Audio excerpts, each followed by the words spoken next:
The appellant, along with 6 others, was prosecuted for commission of offences punishable U/S 148 IPC. The appellant and other accused attacked D.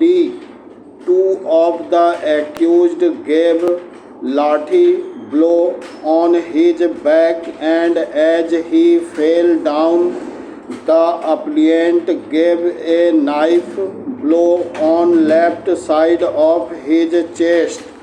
That accused R also gave knife blows to him.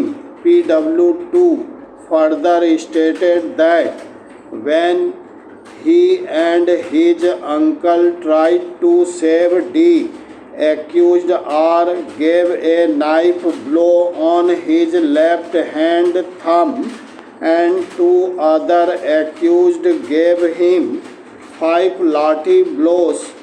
His uncle was also stated to have received a lathi blow on his head. As to the cause of the incident, PW2 stated that as his other brother PW6, who had been elected as village Sarpanch, did not pay heed to unreasonable demands of accused person, and after action took place between both the sides the previous evening, but the matter was then patched up. The post-mortem examination of the body of D was conducted, and it indicates that one stab wound on the left side of the chest as the cause of death, and the 3 other injury as post-mortem in nature.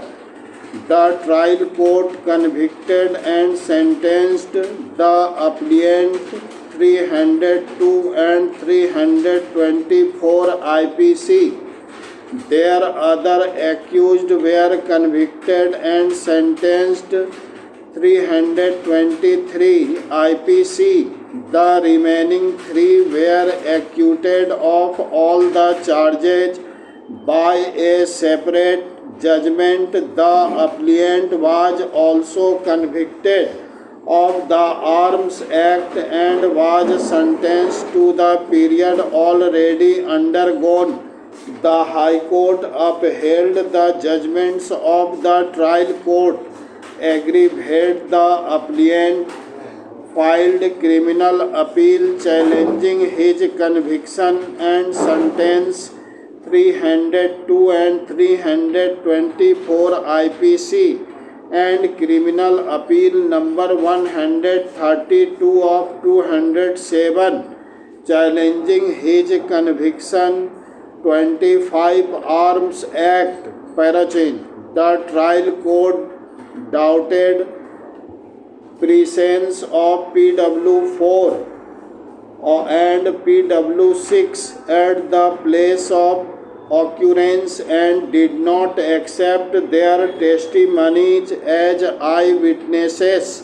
According to the prosecution, the occurrence in which the deceased was killed took place shortly in the morning of June 24, 1995, when PW2 was medically examined with his companion, that is to say within an hour